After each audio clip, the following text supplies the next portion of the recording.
विधानमंडल में 2 सदन आते हैं, विधान परिषद, विधानसभा, ठीक है। देखिए विधान परिषद सभी राज्यों में नहीं होती है, ठीक है, हमने पढ़ा था, ठीक है। तो देखिए जो विधेयक बिल पास होते हैं, विधानमंडल द्वारा जो बिल पास होते हैं, उसको राज्यपाल की स्वीकृति के लिए भेजा जाता है, ठीक है।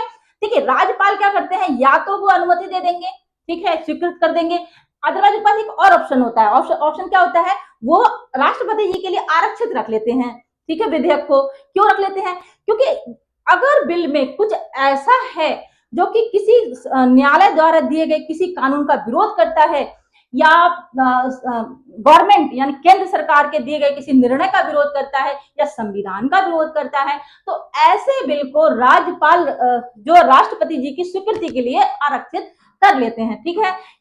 उसी में दिया है आर्टिकल 201 में, विचार के लिए आरक्षित विधेयक, ठीक है। जब कोई विधेयक राज्यपाल द्वारा राष्ट्रपति के विचार के लिए आरक्षित कर लिया जाता है, तब राष्ट्रपति जी घोषित करते हैं कि वैसे स्वीकृति देंगे या अस्वीकृत कर देंगे, ठीक है। देखिए जब कोई विधेयक राज्य की विधानसभा या विधान परिषद वाले राज्य में विधानमंडल के दोनों सदनों द्वारा पारित कर दिया जाता है, ठीक है, तब वह राज्यपाल के समक्ष प्रस्तुत किया जाएगा और राज्यपाल घोषित करेंगे कि वह विधेयक पर अपनी अनुमति दें या फिर ना दें, ठीक है। देखिए एक एग्जाम्पल से हम देखते हैं, चीजें बहुत अच्छे से क्लियर होंगी। क्या एग्जाम्पल को हम भूलते नहीं है, अगर एग्जाम्पल से हम इस तरह से पढ़ेंगे तो हमें चीजें लॉन्ग टाइम तक याद रहेंगी, ठीक है।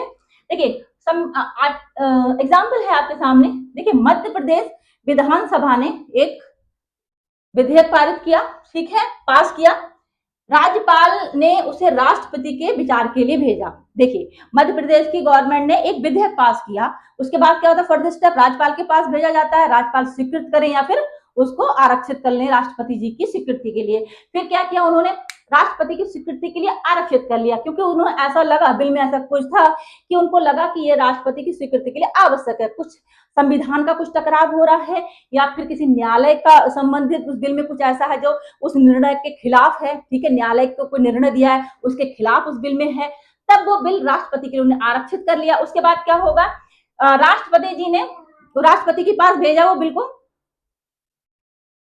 ठीक है। देन क्या हुआ, राष्ट्रपति जी ने राष्ट्रपति के पास गया, राष्ट्रपति जी क्या करेंगे, राष्ट्रपति जी बोलेंगे उसको या तो स्वीकृत कर लेंगे या फिर उसको पुनर्विचार के लिए भेज देंगे, ठीक है। इस पर पुनर्विचार के लिए भेज देंगे, कहां, राज्य विधानमंडल में पुनर्विचार के लिए भेज देंगे, ठीक है। विधानसभा क्या करेगी, 6 महीने के भीतर, ये बिल्कुल विशेष ध्यान रखिएगा, 6 महीने के भीतर उनको पुनर्विचार करके उस विधेयक को लौटाना होता है, ठीक है। जैसे कि जैसा बिल पारित किया, कोई संशोधन नहीं किया, जैसे कि तैसा लौटा दिया राष्ट्रपति जी के पास फिर से, तो राष्ट्रपति का निर्णय अंतिम होगा, वो स्वीकृत